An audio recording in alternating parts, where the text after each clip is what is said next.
তো আপনি কি তাহলে এখানে আনঅফিশিয়ালি এটা অ্যাকসেপ্ট করতেছেন যে ইসলামী ব্যাংক জামাতের একটা প্রতিষ্ঠান? বিএনপি বা আওয়ামী লীগ যেভাবে আমরা তাদেরকে সরকার পরিচালনা করতে দেখছি, এর চেয়ে জামাত বেটার ভালো চালাইতে পারবে বলে আমার কাছে মনে হয়। জামাতের যে রাজনীতি, তাদের যে রেগুলার রাজনীতি, সেইটাকে একটা বড় সমালোচনার দৃষ্টিতে দেখা হয়। সেটাকে অনেক সময় আমরা চ্যারিটি পলিটিক্স, ওয়েলফেয়ার পলিটিক্স এইসব নামে অভিহিত করতে দেখি।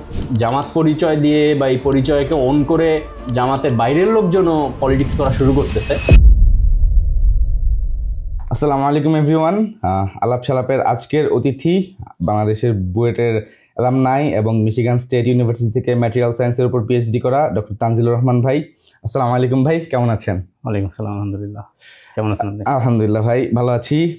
গতকালকে থেকে আমরা সোশ্যাল মিডিয়াতে একটা পোস্ট খুব বেশি ভাইরাল দেখতেছি যে আইএমএফের প্রতিনিধি দলের সাথে বিএনপি এবং জামাতের প্রতিনিধি দলের আলাদা আলাদা দুইটা বৈঠক, এবং বৈঠকে যদি আমরা দেখি যে আলাপটা সবচেয়ে বেশি উঠছে যে জামাতের প্রতিনিধি দল এনাফ কেপেবল কিনা তাদের সাথে বসার মতো। তো আপনি কি মনে হয় যে জামাতের এখনের যে পরিস্থিতি, ক্ষমতায় যাওয়ার একটা সম্ভাবনা তৈরি হয়েছে, তাদের কি আসলে এই দেশ চালানোর সক্ষমতা আছে কি? পোস্ট আমিও দেখেছি যে বিএনপির যারা প্রতিনিধি ছিল তারা তাদের যে ব্যাকগ্রাউন্ড বা যোগ্যতা, সেখানে তার তুলনায় জামাতের যারা প্রতিনিধি ছিল তাদের ব্যাকগ্রাউন্ড বা যোগ্যতা কেমন। তো এখানে আমার কাছে যেটা মনে হয় যে জামাতে আসলেই দেশ চালানোর মতো অভিজ্ঞ কেউ নাই, কারণ জামাতে কখনো ক্ষমতা যায় নাই, তো তাদের অভিজ্ঞ লোক থাকবে না, এটাই স্বাভাবিক। এবং যে দুইজন অভিজ্ঞ লোক ছিল তাদেরকে আওয়ামী লীগ জুডিশিয়াল কিলিংয়ের মাধ্যমে মেরে ফেলছে, মাওলানা মতিউর রহমান নিজামী এবং আলী হাসান মোহাম্মদ মুজাহিদ সাহেব। ফলে জামাতে যে অভিজ্ঞ লোক থাকবে না, এটাই স্বাভাবিক। আমাদের কাছে যে প্রশ্ন এটা হচ্ছে যে জামাতে আসলে যোগ্য লোক আছে কিনা। একটা রাষ্ট্র আসলে কিভাবে চলে, রাষ্ট্রে যারা নির্বাচিত হয়, যে সরকার গঠন করে, তারা কি রাষ্ট্রের সকল অর্গান কি সেই রাজনৈতিক দল চালায়? না, নাকি চালায় হচ্ছে রাষ্ট্রের যে আমলা সরকার ব্যবস্থা আছে, প্রশাসন আছে, তারা চালায়। তো দেখেন এই জায়গায় আমরা ধরেন যে যোগ্যতার যদি প্রশ্ন আসে, মাওলানা মতিউর রহমান নিজামী ছিলেন একজন মাওলানা, অথচ উনি একটা খুবই টেকনিক্যাল একটা মন্ত্রণালয় হচ্ছে শিল্প মন্ত্রণালয়। সেই শিল্প মন্ত্রণালয় অত্যন্ত দক্ষতার সাথে চালিয়েছেন, প্রশংসিত হয়েছেন। ফলে এই যোগ্যতার জায়গায় একজন মন্ত্রীর যে জায়গায় আমি দেখি যে একজন মন্ত্রীর কাজ আসলে তো একেবারে রুট লেভেলে পলিসি নির্ধারণ বা এই জিনিসগুলো না, এগুলো করে আমলা। মন্ত্রীর যে জায়গাটায় বাংলাদেশের যে সংকট আমরা দেখি মন্ত্রণালয়গুলো বা সরকার পরিচালনা, সেইটা হচ্ছে প্রথম হচ্ছে দুর্নীতি সমস্যা। এই জায়গায় সবারই এই কনফিডেন্স আছে, জামাতের এই যে দুজন মন্ত্রী ছিলেন তারা অত্যন্ত চমৎকারভাবে এই মন্ত্রণালয় সততার সাথে চালিয়েছেন। এটা হচ্ছে এক নম্বর, যে আপনি দুর্নীতি জিরো করতে পারবেন কিনা। দুই নম্বর হচ্ছে এই মন্ত্রীদের মেরিটোক্রেসিকে তারা প্রাধান্য দেয় কিনা। আপনি যখন মন্ত্রণালয়ে এই জায়গাগুলো করবেন, প্রশাসনের যারা আমলারা, বাংলাদেশের ধরেন যে অনেক কিছু করাপ্টেড হয়েছে, তারপরেও কিন্তু বলা যায় যে বিসিএস যে সিস্টেমটা, এটা মোটামুটি আপনার এখন পর্যন্ত ইভেন আওয়ামী লীগের আমলেও যে নিয়োগগুলো হয়েছে বিসিএসে, এটা নিয়ে মানে প্রশ্ন ফাঁস নিয়ে কিছু প্রশ্ন উঠছে, কিন্তু খুব ম্যাসিভ আকারে যে এখানে অযোগ্যরা চলে আসতেছে এইটা না। কিন্তু আপনি যখন প্রমোশনের জায়গায় যাবেন, যে কাকে সচিব বানাচ্ছে, কাকে দায়িত্ব দিচ্ছে, এই জায়গায় মেরিটোক্রেসির চেয়ে কে বেশি চাটতে পারতেছে দলকে, কে বেশি আওয়ামী লীগের আমরা দেখছি যে আপনার যোগ্যতার চেয়ে আপনি কত বড় জয় বাংলার লোক, তাকে এনে সচিবালয়ে বসানো হয়েছে। তো এই জায়গায় আপনি যখন মেরিটোক্রেসিকে প্রাধান্য দেবেন, দুর্নীতিকে একদম জিরো টলারেন্সে নিয়ে আসতে পারবেন, এবং আপনার মোটামুটি সেন্স আছে কিনা, এইটা আরেকটা অবশ্যই একটা ইম্পর্টেন্ট নিয়ে। তো জামাত যে স্টাইলে দল চালায়, দেখেন জামাতের একেবারে ইউনিয়ন থেকে শুরু করে যেভাবে জামাত রিপোর্টিং সিস্টেম, দলের কাছে রিপোর্ট দেয়, এবং আরেকটা বড় হচ্ছে যে মানুষের সাথে মিশতেছে কিনা, মানুষকে সেন্স করতে পারে কিনা, যে তার মধ্যে ক্যাপাবিলিটি আছে কিনা। তো যখন আপনি বুঝবেন যে এইটুকু আপনার যোগ্যতা থাকবে, আপনি জিরো টলারেন্স দুর্নীতি, আপনি মেরিটোক্রেসিকে প্রাধান্য দেওয়ার মতো আপনার মানসিকতা আছে, যে আপনি দলবাজি করলে তাকে বসাবেন, সচিব বানাবেন, প্রমোশন দেবেন, এই সেন্স থেকে আপনি মোটামুটি মুক্ত। এবং 3 নাম্বার হচ্ছে যে আপনি এইটুকু বোঝেন যে কে দেশপ্রেমিক, কে সৎ, কাকে এই জায়গায় বসালে সে যথাযথ কাজটা করতে পারবে। জামাত যেভাবে দল চালায়, যেভাবে মানুষের সাথে মিশে একেবারে রুট লেভেল থেকে ধরেন রিপোর্টিং স্টাইলে রিপোর্ট নেয়, পর্যালোচনা করে, এরপরে এই মানুষগুলোকে মোবিলাইজ করা, তাদেরকে বিভিন্নভাবে ধরেন যে ইভেন জামাতের যেহেতু পরিবারতন্ত্র নাই, তো এইখানেও কিন্তু যোগ্য লোককে কিভাবে উঠায় নিয়ে আসতেছে, এই জায়গায়ও জামাত জানে যে কোথায় কাকে দিলে কোন যোগ্য লোকটা বসবে। তো আমার কাছে মনে হয় যে এই যে আলাপটা যে জামাতে অভিজ্ঞ লোক নাই, সরকার চালানোর মতো লোক নাই, এটা খুব বেশি বড় কনসার্ন না, অ্যাজ লং অ্যাজ জামাত এই 3 ক্যাটাগরিকে স্যাটিসফাই করতে পারে এরকম মানুষকে মন্ত্রণালয়গুলোতে বসাতে পারে। এবং আমার কাছে মনে হয় জামাতে এইটা এনাফ আছে। এরপরে আরেকটা ব্যাপার হচ্ছে যে জামাতে আসলে এই যে যোগ্যতার যে ফ্লারিশ করা, যেমন ধরেন বিএনপির এই ইয়েতে একজন সচিব নিয়ে গেছে, তো জামাতের এই বিগত বাংলাদেশ স্বাধীনের পর থেকে জামাতকে মানে সামান্যতম ধরেন ইভেন গত 17 বছরেও আপনি জাস্ট একটু জামাতের যদি ইয়ে থাকে যে জামাতপন্থী তাকে কিন্তু প্রমোশন দেওয়া হয়। কিন্তু জামাতের প্রতিনিধি টিমেও কিন্তু একজন সচিব ছিল, মোহাম্মদ শফিউল্লাহ সাহেব যিনি আছেন। হ্যাঁ, জামাতের প্রতিনিধি ইয়েতে একজন সচিব ছিল, কিন্তু মানে আপনি বিএনপি পন্থী যত সচিব দেখবেন এটা অবভিয়াসলি যে কেউ স্বীকার করবে জামাতপন্থী এত হয়তো সচিব নাই, কারণ তাদেরকে তো প্রমোশন দেওয়া হয়নি। তাদেরকে আপনার একদম সামান্য একটু জামাতের গন্ধ পাইলে দেখা যাচ্ছে তাকে ওএসডি করে দেওয়া হয়েছে, তার প্রমোশন আটকা দেওয়া হয়েছে। আপনি এই যে আমরা আজমি সাহেবের কথা জানি যে তাকে তার একদম চাকরি ইয়ে করা দেওয়া হয়েছে সেনাবাহিনী থেকে, শুধুমাত্র কেন? কারণ সে জামাতপন্থী। তো এইখানে আমরা যখন একটা দেশের ক্ষমতার বা একটা দেশের মন্ত্রণালয় চালানোর কথা বলবো, তো আপনি সমাজ কল্যাণ মন্ত্রণালয় কিংবা ধর্ম কিংবা পাট ও বস্ত্র মন্ত্রণালয়, এটা আপনি এরকম সৎ বা নৈতিকতা সম্পন্ন কাউকে দিলে সেটা চালায় নিতে পারবে, তেমন কোনো এক্সপার্টাইজ বা তেমন কিছু লাগে বলে আমি মনে করি না। কিন্তু আপনি যখন হাইলি টেকনিক্যাল কোনো মন্ত্রণালয়, মনে করেন ফিনান্স মিনিস্ট্রি, এইটা যখন কাউকে দিতে যাবেন, কিংবা পররাষ্ট্রমন্ত্রী, আপনি যখন পররাষ্ট্রমন্ত্রী রাষ্ট্রের কাউকে বানাতে যাবেন, তাদের একদম হাইলি কোয়ালিফাইড হওয়া উচিত বলে আমি মনে করি, কারণ দেশকে অন্যান্য দেশের সামনে রিপ্রেজেন্ট করা। তো ফিনান্স কিংবা পররাষ্ট্র মন্ত্রণালয়ের দায়িত্বে জামাত কাকে দিতে পারে, বা এমন লোক কি তাদের হাতে আছে আপনি মনে করেন? Good question. দেখেন, বাংলাদেশের সবচেয়ে সেরা যে ব্যাংকটা, এটা আমরা জানি যে রিসেন্টলি বিতর্ক ছিল যে এটা মানে কার আসলে, এটাকে বিএনপি বলতেছে যে এখান থেকে লোক আনা যাবে না কারণ এরা সবাই জামাত। তো আপনি বলতেছেন যে সেরা ব্যাংক চালায় জামাত, আবার বলতেছেন যে অর্থমন্ত্রী দেওয়ার মতো জামাতের লোক নাই। আমার কাছে মনে হয় যে মানে এই উদাহরণগুলো জামাত নিজের মধ্যে থেকেই তৈরি করতে পারছে। ইসলামী ব্যাংকের যে হয়তো প্রেসিডেন্ট অথবা ভাইস চেয়ারম্যান, আমরা হয়তো তাদেরকে ওইভাবে পলিটিক্সে দেখতেছি, বা তারা হয়তো ওই সারফেসে নাই যে জামাতের পলিটিক্সে তারা আছে কিনা। কিন্তু যখন সরকার গঠন করবে, আমার কাছে মনে হয় যে এই জায়গা থেকে অথবা হয়তো মানে জামাতের কাছে আমার কাছে 2টা অপশন আছে বলে আমি মনে করি। এক নাম্বার হচ্ছে বিদেশে হয়তো কোনো যদি বিশ্ববিদ্যালয়ের প্রফেসর জামাতপন্থী যারা আছে ফিন্যান্সের, ইকোনমিক্সের, তাদের কাউকে জামাত নিয়ে আসতে পারে বাইরে থেকে, বা বাংলাদেশ ব্যাংকের যদি সাবেক কোনো ইয়ে থাকে যারা জামাতপন্থী, তাদের কাউকে দিতে পারে, অথবা ইসলামী ব্যাংকের উচ্চপদস্থ যারা আছে তাদের হয়তো কাউকে জামাত এখানে। তো আপনি কি তাহলে এখানে আনঅফিশিয়ালি এটা অ্যাকসেপ্ট করতেছেন যে ইসলামী ব্যাংক জামাতের একটা প্রতিষ্ঠান? এটা তো ইসলামী ব্যাংক যে জামাতের প্রতিষ্ঠান বা জামাতপন্থী লোকজন, এখন জামাতের প্রতিষ্ঠান বলতে তো বোঝায় আসলে জামাত মালিক কিনা। আরেকটা হচ্ছে জামাতপন্থী, ধরেন যে ইসলামী ব্যাংক যে মানে এর এমপ্লয়িরা 70-80% জামাতপন্থী, এটা তো মানে বাংলাদেশের সবাই একরকম জানে। এটা তো কেউ মানে অন ক্যামেরা তো আমি জামাত কোনো নেতৃবৃন্দকে আমি অ্যাকসেপ্ট করতে শুনি না এখন পর্যন্ত। এখন জামাতে এটা নিয়ে তো আসলে আমি এরকম কোনো কোশ্চেনও আমি কাউকে করতে দেখি না আসলে, যে ধরেন যে প্রশ্নটা হয় তারা জামাতের কিনা, তখন তারা মানা করে যে না জামাতের না, জামাতের মালিকানাধীন কোনো প্রতিষ্ঠান। কিন্তু ইসলামী ব্যাংকে যে জামাত পন্থী লোকজন যে ইসলামী ব্যাংকের এমপ্লয়ি বা টপ পজিশনে আছে, এটা তো আওয়ামী লীগের ইয়ে দেখলেই বোঝা যায়। এরা যেভাবে ডাকাতি করে ইসলামী ব্যাংকে নিয়ে, মানে এত বড় কনসার্ন ছিল এদের কাছে, যারা ইসলামী ব্যাংকে কুক্ষিগত করে সালমকে দিয়ে হাজার হাজার কোটি টাকা পরে পাচার হয়েছে, এগুলো তো আমরা দেখছি। তো আমরা যদি পরবর্তীতে পররাষ্ট্র মন্ত্রণালয়ে একটু কথা বলি, যে ওখানে জামাতের এক্সপার্টাইজ কেউ আছে কিনা এরকম, যেমন আপনি ফিনান্স মিনিস্ট্রিটা বললেন যে ইসলামী ব্যাংক চালানোর মতো অভিজ্ঞতা লোক আছে যারা জামাতকে প্রয়োজনে সাপোর্ট দিতে পারবে, তেমনি পররাষ্ট্র মন্ত্রণালয় চালানোর মতো কোনো কূটনৈতিক কিংবা এই ধরনের হাই অফিসিয়ালস কি আপনি দেখেন? এই জায়গায় আমার কাছে মনে হয় যে জামাত হয়তো বাংলাদেশে যদি ইন্টারন্যাশনাল রিলেশন বা এই সাবজেক্ট রিলেটেড যদি বাংলাদেশের জামাতপন্থী যদি কোনো অধ্যাপক থেকে থাকে, একটা ব্যাপার আমাদের মাথায় রাখতে হবে যে জামাতের কিন্তু বিগত লম্বা একটা সময় ধরে জুলুম নির্যাতন অথবা রাজাকার ট্যাগ, এই অনেকগুলো ইয়ের কারণে আমরা সারফেসে জামাতপন্থী যে বুদ্ধিজীবী এদের অনেককেই দেখি না। কিন্তু যখন রাষ্ট্র মানে সরকার গঠন করার মতো অবস্থায় যখন চলে আসবে, তখন আমার মনে হয় না যে তারা কেউ মানে তাদেরকে অবশ্যই জামাত উঠায় নিয়ে আসতে পারবে, বা তাদের হয়তো ওই জায়গায় নিয়ে আসতে পারবে। এটা একটা অপশন। 2 নম্বর, হয়তো জামাতের যদি কোনো সচিব বা যারা থাকে, মানে সচিব না থাকলে অন্তত পররাষ্ট্র মন্ত্রণালয়ে কাজ করছে এরকম বা চাকরিরত ছিলেন এরকম যদি কেউ থাকে, হয়তো তাদের কাউকে জামাতের দায়িত্ব দিতে। তো তার মানে জামাতের ফিল্ড লেভেলে বা রাজনৈতিক নেতা হিসেবে যাদের কি চিনি তাদের মাঝখানে আপনি এইরকম যোগ্যতা সম্পন্ন এই 2টা মন্ত্রণালয় চালানোর মতো কাউকে আপনি দেখছেন না?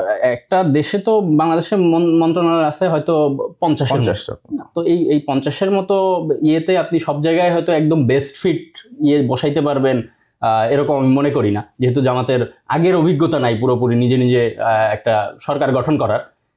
কিন্তু এখানে কিছু ইয়েতে হবে, মানে ট্রায়াল এন্ড এরার হবে, কিছু জায়গায় হয়তো আমরা দেখবো ভুল করতেছে, আবার হয়তো ওটা শুধরে নেবে, এরকম কিছু সিনারিও হয়তো আমরা দেখতে পারবো।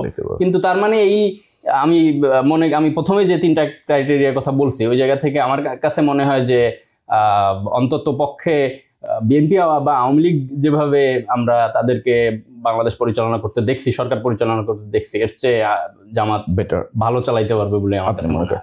আচ্ছা, তো জামাতের যদি আমি রাজনৈতিক বাস্তবতার কথা বলি, তাদের নামের সাথে অনেক রকম ট্যাগ লেগে আছে। যদি আমি বাংলাদেশের পার্সপেক্টিভে বলি, 71 নিয়ে ওদের নামের সাথে একটা ট্যাগ লাগা আছে। এখন আর যদি ইন্টারন্যাশনাল পলিটিক্সের কথা বলি, সেখানে তাদেরকে একটি ইসলামপন্থী মৌলবাদী দল হিসাবে অন্যান্য অনেক দেশে আগে বলা হয়তো, এখন রিসেন্টলি তারা এই ট্যাগগুলো সরায় নিছে। কিন্তু ভারতীয় আধিপত্যবাদের বিরুদ্ধেও জামাতের অনেক লম্বা সময় ধরে অবস্থান আছে। তো যদি জামাত ক্ষমতায় যায়, ভারত একদম সর্বোচ্চ প্রচেষ্টা করবে জামাতকে কোনোভাবে বেকায়দায় ফেলা যায় কিনা। সেক্ষেত্রে পশ্চিমা সমর্থন অনেক বেশি প্রয়োজন হবে জামাতের, যেহেতু পার্শ্ববর্তী রাষ্ট্রের খুব বেশি সমর্থন পাবে বলে আমরা আশা করতে পারি না, তাদের পূর্ববর্তী ইতিহাস দেখে আমরা যা বুঝি। তো আওয়ামী লীগের অনেক অনেক অপকর্ম থাকা সত্ত্বেও গওহর রিজভির মতো একজন স্কলার ছিল যে আওয়ামী লীগকে ইন্টারন্যাশনাল আন্তর্জাতিক পরিমণ্ডলে সে বেশ ভালো ব্যাকআপ দিতে সক্ষম হয়েছে। তো জামাতে কি এরকম এনাফ স্ট্রং লবিস্ট আছে কেউ যারা এরকম ওয়েস্টের সাপোর্ট এনে দিতে পারবে জামাতকে? মানে আপনি যে উদাহরণটা দিলেন যে গওহর রিজভির কথাও কিন্তু আমরা 2009-এর আগে বা আওয়ামী লীগ সরকার গঠন করার আগে সেভাবে আমরা তাকে আওয়ামীপন্থী হিসেবে বা হিসেবে আমরা তাকে চিনতাম না। কিন্তু আওয়ামী লীগ, আমি আবারও ওই যে 3টা ক্রাইটেরিয়ার কথা বললাম, এই জায়গায় অ্যাজ লং অ্যাজ জামাত এখানে স্ট্রিক্ট থাকবে, জিরো দুর্নীতি এবং মেরিটোক্রেসিকে প্রাধান্য দিতে পারবে, বাংলাদেশে কিন্তু বাংলাদেশপন্থী অনেক মানুষ আছে, সৎ মানুষও অনেক আছে, প্রশাসনে আছে, সব জায়গায় আছে। কিন্তু সমস্যা হচ্ছে যে আপনি আপনার দলের যতক্ষণ আপনি একেবারে আপনার দলের অনুগত বা 5-8টা লোক না পান, আপনি ততক্ষণ তাকে ওই জায়গায় দেন না। এই জন্য কিন্তু বাংলাদেশপন্থী সৎ মানুষগুলা তাদের যে বেস্ট পারফরমেন্স অথবা তাদের দেশকে যে সর্বোচ্চটা দেয়ার দিতে পারে না। আপনি যখন দেখবেন যে এই মেরিটোক্রেসিকে আপনি প্রাধান্য দেবেন, আপনি যোগ্য লোককে যোগ্য জায়গায় বসাবেন, তখন আমার মনে হয় যে সবাই বাংলাদেশ কেমন করবে এবং এই ইয়েতে স্মুথলি সবকিছু আগায় নিয়ে। কিন্তু সেটার সাথে আপনার ইন্টারন্যাশনাল লবিস্টের রিলেশনটা কি? ধরেন আপনার দেশকে যখন আপনি ওয়েস্টের কাছে প্রেজেন্ট করবেন, তখন তো আপনার সেই লেভেলের একটা ক্রেডিবিলিটি থাকতে হবে, একটা নাম পরিচয়, আপনার একটা যোগ্যতা, সেই ধরনের লোকজন। যদি এই একেবারে কোর জামাতপন্থী নাও থাকে বা জামাতের কোনো নেতা নাও থাকে, কিন্তু বাংলাদেশপন্থী যদি মানুষ থাকে এবং তাকে যদি জামাত এই জায়গায় সার্ভ করার সুযোগ দিতে আগ্রহী হয়, তাহলে তার তো ওই যোগ্যতা আছে, সে হয়তো জামাত না করতে পারে। আমরা এই ডক্টর ইউনূসের ইয়েতেই আমরা দেখছি যে অনেক জায়গায় কিন্তু মানে আমরা দেখছি যে বিদেশ থেকে পর্যন্ত যোগ্য লোকজন আসতেছে, তারা চায় এই যে আমরা বিডার যে আশিক চৌধুরী সাহেব যে বড় একটা পাইছে, দায়িত্ব নিয়ে আসছে এবং প্রশংসা কুড়িয়েছেন, তো তাকে তো আমরা কেউ চিনতাম না সেভাবে, কিন্তু তারপরে তো উনি তো এই সরকার সুযোগ করে দিয়েছে বলেই উনি সেটা করতে পারছেন। তো আমার মনে হয় যে জামাতও যদি ওই মানসিকতা নিয়ে চলতে পারে, সেইভাবে সবাইকে ধারণ করে সরকার গঠন করে এবং যোগ্য মানুষকে যোগ্য জায়গায় বসায়, এই জায়গাগুলো খুব বেশি অসুবিধা হবে বলে আমার মনে হয়। এইখানে তাহলে আমার মনে হয় প্রসঙ্গত, যেহেতু এখানে নির্বাচনে একটা জোট হতে যাচ্ছে জামাতের সাথে অন্যান্য আরো ইসলামিক দলগুলা জোট করতে যাচ্ছে, এখন জোটের প্রয়োজনে হয়তোবা তাদেরকেও মন্ত্রণালয় ছাড়া হতে পারে। এখন তারা তো ট্র্যাডিশনাল কওমি মাদ্রাসা থেকে বেশিরভাগই পড়ে আসা লোক, মাওলানা মুফতি টাইপ মানুষ। তো আপনার কি মনে হয় যে তারা একটা মন্ত্রণালয় চালানোর মতো এনাফ ক্যাপেবল রাখে, বা তারা যদি মন্ত্রণালয় চালাতে ব্যর্থ হয়, ধরেন তারা সৎ কিন্তু তাদের যেহেতু এরকম ওপেন পলিটিক্স করার আগের অভিজ্ঞতা ছিল না কখনো, এবং তাদের এই অনভিজ্ঞতার সুযোগ নিয়ে কেউ যদি এখানে ফল্ট করে, দায়টা তো মানে প্রধান হিসাবে জামাতের ঘাড়ে আসবে। তো আপনার কি মনে হয় এখানে জামাতের কতটুকু ব্যর্থ হওয়ার সম্ভাবনা দেখেন? এটা ধরেন যে মানে যে জামাতের বাইরে যারা আছে এর মধ্যে, মানে আমি যদি একটা উদাহরণই দেই, যে এই ডক্টর ইউনূসের সরকার এসে যাকে ধর্ম উপদেষ্টা বানালো, এখন পর্যন্ত কিন্তু আমরা কোনো রকম বড় কোনো বিতর্ক তাকে নিয়ে দেখিনি, বরং বেশিরভাগ জায়গায় উনি প্রশংসা করিয়েছেন। আমার কাছে মনে হয় যে এরকম মানুষ অন্যান্য দলেও আছে, এবং জামাত তারা যদি তাদের সর্বোচ্চটা দিতে পারে, তাদের সবচেয়ে বেশি যোগ্য মানুষকে এই জায়গাগুলোয় পাঠায় এবং জামাত তাদেরকে স্কোপ দেয়, আমার কাছে মনে হয় না যে তারা খুব বেশি খারাপ করবে। আচ্ছা, তো আমরা এখন একটা ভিন্ন প্রসঙ্গে আসতে চাই। জামাতের যে রাজনীতি, তাদের যে রেগুলার রাজনীতি, সেইটাকে একটা বড় সমালোচনার দৃষ্টিতে দেখা হয়। সেটাকে অনেক সময় আমরা চ্যারিটি পলিটিক্স, ওয়েলফেয়ার পলিটিক্স এইসব নামে অভিহিত করতে দেখি। বাংলাদেশের অন্যান্য কোনো দলকে এই ধরনের ওয়েলফেয়ার কার্যক্রমে এত বেশি ইনভলভ হতে দেখা যায় না যতটা জামাত করে, এবং কোনো সময় দেখা যায় যে জামাতের এই কার্যক্রম প্রায় সরকারের যে ধরনের কাজ করার কথা জামাত ঠিক সেই ধরনের কাজ করতেছে। তো এইটা কি অ্যাকচুয়ালি পলিটিক্স কিনা? পলিটিক্সটা তো হবে আপনার দাবি আদায় করা, নিজেই ওটা পূরণ করে দেয়া না। তো আপনার কি এটা ঠিক পলিটিক্স মনে হয়? জামাতকে চ্যারিটি পলিটিক্স বলা হয়, আবার এনজিও পলিটিক্সও বলে, এনজিও পলিটিক্সও বলা হয়। দেখেন জামাত যে এই যে এখন কিন্তু আমরা রিসেন্টলি দেখছি যে মানুষ বলতেছে যে প্রার্থীকে এটার চেয়ে সে ভোট দেবে দাঁড়িপাল্লায়। তো এই যে এই NGO politics, charity politics, welfare politics করার মাধ্যমে কিন্তু জামাত এমন একটা নিজেকে একটা ব্র্যান্ডিং এর জায়গায় নিয়ে গেছে যে সবাই মনে করতেছে যে কে দাঁড়াচ্ছে, আসলে সবাই না হোক একটা বড় অংশ মনে করে যে কে দাঁড়াচ্ছে এটা ব্যাপার না, জামাত মানেই একটা সততার একটা ব্র্যান্ডিং জামাত করতে পারছে। তো জামাতকে ভোট দিচ্ছি মানে, দাঁড়িপাল্লাকে ভোট দিচ্ছি মানে, আমি জানি যে অনেকটা যে ধরেন যে কোনো এনজিও, আপনি যখন ব্র্যাক একটা, যেহেতু বাংলাদেশ একটা বড় এনজিওর কাছে আপনি যখন যান, অথবা গ্রামীণ ফোনের অফিসে যখন আপনি যান, তখন আপনি জানেন যে আপনি যেই আউটলেটেই যাই আমি মোটামুটি একই ধরনের একটা সার্ভিস পাবো। তো এই ব্র্যান্ডিং কিন্তু জামাত এই চ্যারিটি বা এনজিও পলিটিক্সের মাধ্যমেই করতে পারছে। এখন এনজিও পলিটিক্সের বা চ্যারিটির যে সমস্যা, এটা হচ্ছে যে এই আপনি যখন পুরাপুরি চ্যারিটি করবেন, ধরেন যে আমি যদি একটা উদাহরণ দিই, যে আপনার এলাকায় একটা সেতু বানানো দরকার, এখন আপনি আপনার এলাকার যে প্রতিনিধি অথবা চেয়ারম্যান, তার কাছে আপনি দাবি দেওয়া বা তার কাছ থেকে এই দাবিটা আদায় না করে আপনি কি করলেন, কয়েকজন মিলায় যারা ডোনার আছে এদের কাছে টাকা তুলে আপনি নিজেই একটা সেতু বানিয়ে দিলেন। এর ফলে যেটা সমস্যা, মানুষ উপকৃত হলো, কিন্তু অসুবিধা হচ্ছে যে আপনার দাবি আদায় করার যে ক্যাপাবিলিটি, এইটা গ্রো করবে না বা করার সুযোগটা পাবে না। কিন্তু আবার এটা সত্য হলো, একই সাথে ইন্টারেস্টিংলি আমরা দেখতেছি যে জামাত এই জুলাই সনদ নিয়ে আমরা দেখলাম যে চ্যারিটি পলিটিক্স করার পরেও জামাত কিন্তু যখন পলিটিক্স করার দরকার, আসল পলিটিক্স করার দরকার, তখন ঠিকই জামাতকে আমরা দেখতেছি যে আসল পলিটিক্সও তার করতেছে। তো এই জায়গা থেকে আমার কাছে মনে হয় যে জামাত আসলে এই ভারসাম্যটা করতে পারতেছে, যে কোথায় চ্যারিটি পলিটিক্স করা দরকার, কোথায় এনজিও হওয়া দরকার, আবার কোথায় ঠিকই রাজপথে থেকে এই রাজনৈতিক দাবি আদায় করা দরকার, সেটাও জামাত করতে পারতেছে। আমরা জুলাই দেখছি যে এই বিশাল যে একটা জুলাই আন্দোলনের পিছনে আমরা জামাত এবং শিবিরের যে বড় একটা ব্যাকআপ, মাঠে আন্দোলন বলেন, ঘরে থেকে দফাগুলা তৈরির যে ব্রেন স্টর্মিং বলেন, এই প্রত্যেকটা জায়গায় জামাত বা শিবির দারুণভাবে সমন্বয় করতে পারছে, ভূমিকা রাখতে পারছে। তো এটাও তো মানে যদি শুধু চ্যারিটি পলিটিক্সই জামাত বা শিবির করতো, তাহলে তো এই জায়গাও তারা ব্যর্থ হইতো। কিন্তু তারা যেহেতু এটা করতে পারছে, আমার কাছে মনে হয় এই ভারসাম্যটা জামাত করতে পারতেছে। তো আমাদের এখনকার যে বর্তমান পরিস্থিতি, সামনে একটা জুলাই সনদ নিয়ে জামাত রাজপথে আছে, এবং গণভোটের ইস্যুটাও এখন বেশ চাওয়ার হচ্ছে।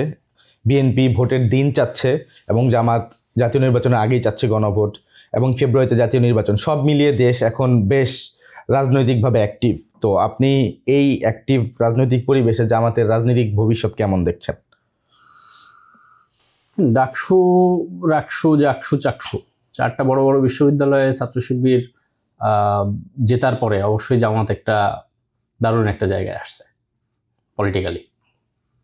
তো আমার কাছে মনে হয় যে রাকসু, জাকসু, চাকসুতে ছাত্র শিবির জেতাচ্ছে, আম্মারের রাকসুতে জিএস জেতা, এটা আমার কাছে একটা ইন্টারেস্টিং ইন্ডিকেশন মনে হয়। কেন মনে হয়? আমি রিসেন্টলি একটা রিলস দেখলাম যে নির্বাচনের আগেই আম্মারকে জিজ্ঞেস করছে তার পলিটিক্যাল ব্যাকগ্রাউন্ড নিয়ে, সে সেখানে ওপেনলি স্বীকার করছে যে সে তার পরিবার জামাতের ব্যাকগ্রাউন্ডের এবং সে যেটা বলছে সে পরিবেশগত শিবির ছিল। হ্যাঁ, শিবিরের সাথে সে পরিচিত ছিল। শিবির, এই যে শিবির না করেও বাংলাদেশে এই বাস্তবতায় একজন ক্যান্ডিডেট সে মনে করতেছে যে আমি জামাতের ব্যাকগ্রাউন্ডের পরিবারের সন্তান এবং আমি পরিবেশগত শিবির, এইটা বলাটা, এটা প্রকাশ করাটা রাজনৈতিকভাবে বা ভোট পাওয়ার ক্ষেত্রে আমার কোনো প্রতিবন্ধকতা তৈরি করে না। আমার কাছে মনে হয় যে এইটা বাংলাদেশে জামাতের রাজনীতির জন্য খুবই বড় একটা ইন্ডিকেটর। কেন? কারণ আমরা দেখছি যে জামাতের, বা আমরা যেটা আলাপ করলাম একটা লম্বা সময় ধরে, যে জামাতের যারা যোগ্য লোক কেন আমরা তাদের দেখতেছি না, বা জামাতের যারা পেশাজীবী দেখতেছি না কেন? কারণ তারা জামাত পরিচয় দিতে অনেক সময় সামনে আসতেছে না। ইভেন এখনো 5 আগস্টের 1-1.5 বছর হয়ে গেল প্রায়, তারপরেও আমরা অনেককেই দেখছি যে এই হীনমন্যতায় ভুগতেছে, যে জামাত করি এটা বলবো কিনা, বলা ঠিক হবে কিনা, বা আমি জামাত করি এটা হয়তো আমার পরে আশপাশের অনেকে জানে না, এটা আমি স্বীকার করলে কেমন হবে। তো সেই জায়গায় যে এই জামাত পরিচয় দিয়ে বা এই পরিচয়কে অন করে জামাতের বাইরের লোকজনও পলিটিক্স করা শুরু করতেছে, এই জায়গায় এসে এই বাস্তবতায় জামাতের লোকজন যখন আরো এই বের হয়ে আসবে, এই পরিচয়কে অন করা শুরু করবে, যারা গুপ্ত, তথাকথিত যারা গুপ্ত ছিল, এরা যখন আরো জামাতকে প্রকাশ্যে অন করা শুরু করবে, সেই জামাতকে ঠেকানো আমার কাছে মনে হয় যে এই অন্য যে কোনো দলের জন্য এটা আরো অনেক বেশি কঠিন হবে। আচ্ছা, তাহলে আমি সর্বশেষ প্রশ্ন এটা করতে চাই যে বিএনপি একটা বাংলাদেশের বর্তমানে সবচেয়ে বড় রাজনৈতিক দল বলা যায় এবং 300 আসনে ইলেকশন করার অভিজ্ঞতা বিএনপির আছে। জামাত আগে কখনোই 300 আসনে ইলেকশন করে নাই। তো নির্বাচনের মাঠে তো অভিজ্ঞতা একটা গুরুত্বপূর্ণ কাজ, প্রার্থীর কাছে যাওয়া, গণসংযোগ করা, কিভাবে তাদেরকে কানেক্ট করা যায়, কোন মেসেজটা কোন কথায় বললে তারা বেশি আকর্ষণ ফিল করবে আমার দলের প্রতি, এগুলো তো খুবই গুরুত্বপূর্ণ। তো জামাতের বেশিরভাগ 80% নেতার এই অভিজ্ঞতা ছিল না। তো সেই ক্ষেত্রে তাদের কি বিএনপির নেতৃবৃন্দ বা বিএনপি ক্যান্ডিডেটকে হারিয়ে নির্বাচনে জিতে আসার সম্ভাবনা কতটুকু দেখেন আপনি? প্রথমত আমরা একটু আগে যে আলাপটা করলাম যে আসলে দাঁড়িপাল্লা ইটসেলফ একটা ব্র্যান্ড তৈরি করে ফেলছে, জামাত একটা সততার প্রতীক করে ফেলছে, চাঁদাবাজের বিরুদ্ধে একটা অবস্থানের প্রতীক করে ফেলছে, দুর্নীতির বিরুদ্ধে অবস্থানের প্রতীক করে ফেলছে। সো এই জায়গা থেকে এই প্রার্থীরা অবশ্যই একটা অ্যাডভান্টেজ পাবে। 2 নম্বর হচ্ছে জামাত কখনো 300 আসনে ইলেকশন করেনি, এটাও সম্ভবত সঠিক না, কারণ 91 বা 96 সম্ভবত জামাত একটা বড় সংখ্যক আসনে ইলেকশন করছে, হয়তো ভালো করতে পারে না কিন্তু করছে। এবং কিন্তু সেই প্রার্থীরা এখন আর নেই, সেই প্রার্থীদের অনেকে এখনো আছে, অনেকে নেই। আবার 2014-তে কিন্তু জামাত উপজেলা নির্বাচনে বিএনপির সাথে জোট করে একটা বড় পরিসরে অনেক জায়গায় জামাত প্রার্থী দিয়েছিল, তারা অনেকে এখনো আছে। তো আমার কাছে মনে হয় না যে এইটা খুব বড় কোনো চ্যালেঞ্জ হবে জামাতের জন্য। আচ্ছা, ঠিক আছে তানজিল ভাই, অনেক ধন্যবাদ। ইনশাল্লাহ আমরা পরবর্তী পর্বে আরো কখনো দেখা করব, আবারও আমরা রাজনীতির বিভিন্ন বিষয়ে আড্ডা দিব। আসসালামু আলাইকুম ভাই। ওয়ালাইকুম আসসালাম।